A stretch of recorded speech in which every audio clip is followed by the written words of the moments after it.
Good evening, all. Ira Epstein with your Spider ETF stock market wrap-up, and this wrap-up is for Tuesday, January 10th, 2022. Now, I want to remind everyone, I'm going to be taking a vacation for 3 days, period. All right? I'm not trying to put out any updates. Might I? I could be surprising you.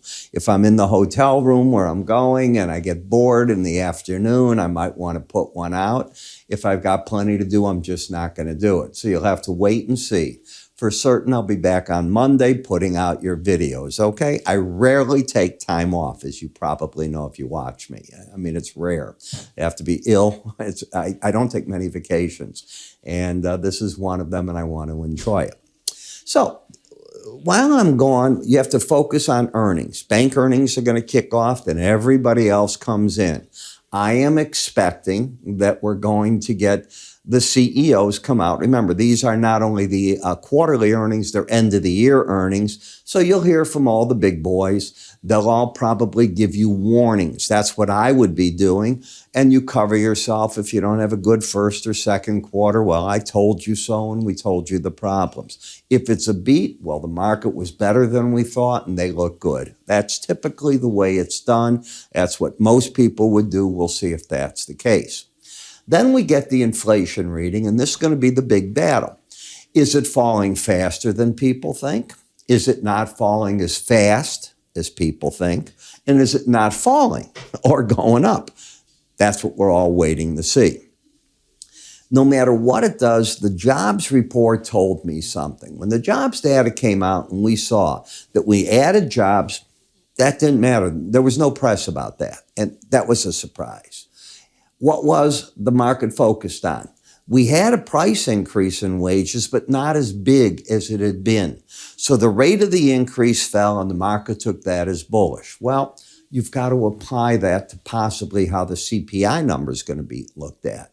It could be a bad number, but the market will put a spin on it because the market's trying to be bullish. There's two camps here. One camp is that inflation won't be as bad as you think. The other is that it'll be worse than you think. And how the Fed reacts to both are the two camps that divide up. That's where you're at. We're going to fight this battle this month in this report in a big way, and then we'll get to whatever the Fed's going to say in February. This report helps really shape up this, and there'll be PPEs and other PPIs and the other reports coming out too. That will weigh how the Fed's going to go February 1st at the next meeting. A quarter point bake in. Could the market go to 50 basis points if inflation proves to be a problem still? That would be the apple that upsets the cart. Remember that. When we take a look at Costco, the market is just sort of hanging here. It had the spike up. It's just sort of hanging right there. Is it trending? No. I go back to what the basic definition of an uptrend is. Higher highs, higher lows is up. Lower highs, lower lows is down. A higher high and a lower low. Lower low, higher high, no trend at all. The end of a downtrend, but not necessarily the beginning of a sustainable uptrend. Very big difference. Where's the support in the market? Back at the 18-day average at 463, about $18 lower. Where's the resistance? It begins at 495.74, the 100-day average, along with the Bollinger Band, which is even lower. And so far, that's capping the market. Remember, 95% of the time, the market will trade within the black bands, and often it likes to kiss the band and turn away from it.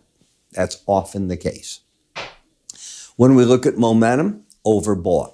So this rally's used up the buying power. It's gotten to the Bollinger Band, and it has a problem right there.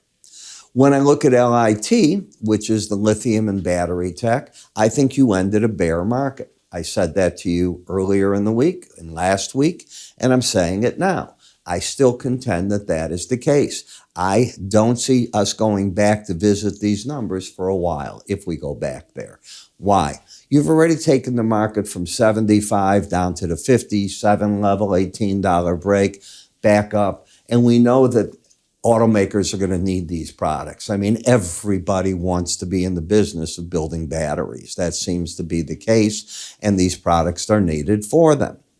In Apple, the big battle, of course, is the demand for the phones, the demand for the other products that they have. They are making moves to move away from Foxconn. You keep reading about it and you hear all the different things they're doing. And now they want to go back to their own chips.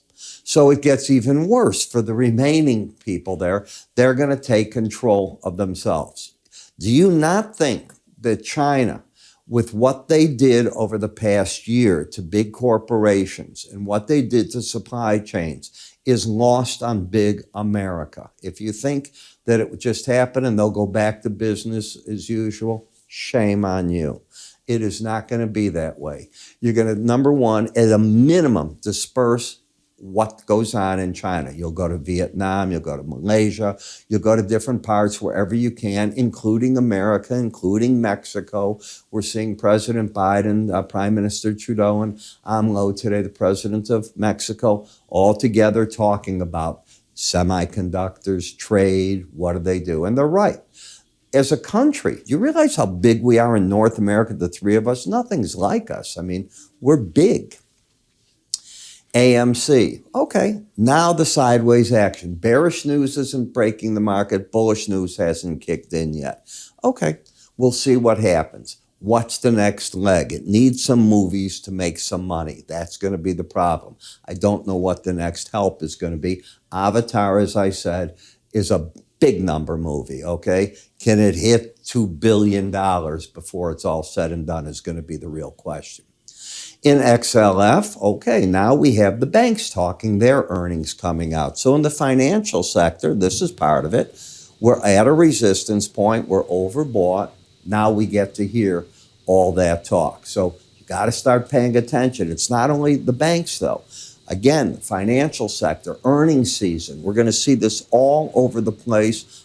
Buckle in. This is why I'm going away right now. It's going to get exciting as we move forward in January.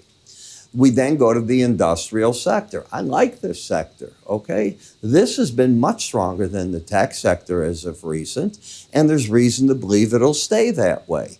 But it is overbought. It's hit upside targets. It's certainly in an uptrend. Support's back from here about $3 lower. In XSD, the semiconductor, so that big break did end in mid-December, and the market has come back from where the break almost started from. Not quite there, but very close to it. That's good news also for the marketplace. Now the question is, can we get those semiconductors we need so that automobiles can be released into the marketplace, which we haven't seen recently? We know that we need semiconductors in literally everything electronic today. It's just the way it works. In the home builders, okay, we're going to start hearing from K&B and the other big boys now. How are they doing? Toll Brothers, this is going to be interesting. If this is a bear market in housing, and it is, I mean, I was even looking at Canada, the median home price lost $70,000. That's what it's recently lost. Okay, we know in America, home prices are falling too. Problem is there's not the supply. And without the supply, the back off is affordability, high interest rates, big down payment, people forced to rent. That's the Fed's problem.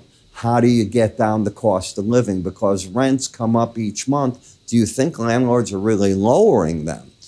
That we don't know. They're probably doing some of it from the peak that it just made, but it's still going to be more than the old lease is expiring at. Is that not still inflationary? Things you got to think about. In the energy sector, you've gone from the low to the high, and if you look at what the EIA said today, they are talking that, no, they don't see what the Goldman Sachs people were saying. We're going back into the 100+ range in oil. They're not saying that at all. They're talking $80 range for this year, and then 70s, high 70s, mid 70s for next year with more supply coming in the market. Which side of this equation is right? And if you think about it, if the stock market is right, that the recession levels aren't going to show up, that we won't go into a recession, and the economy, while it slows down, it's not a big slowdown. Okay, wouldn't that be more bullish for energy? What about China coming on board? Isn't that more bullish? So you've got, in January, all these balls going up in the air, and if you think it's confusing, you're right. because for every bull side, there's a bear side right now of importance. Read them all. And you don't have to make a decision. Read the tape. That's more important. Trade the tape, as they say. Gold's locked in on the upper Bollinger Band. Gold is looking at the value of the dollar down. It doesn't see inflation falling apart, and it doesn't see that headwind of the dollar, putting the market to the upside. Silver, on the other hand, has gone into a funk, and it peaked out. Now it's, if anything, in a minor downtrend. Could it get to the lower band? Maybe.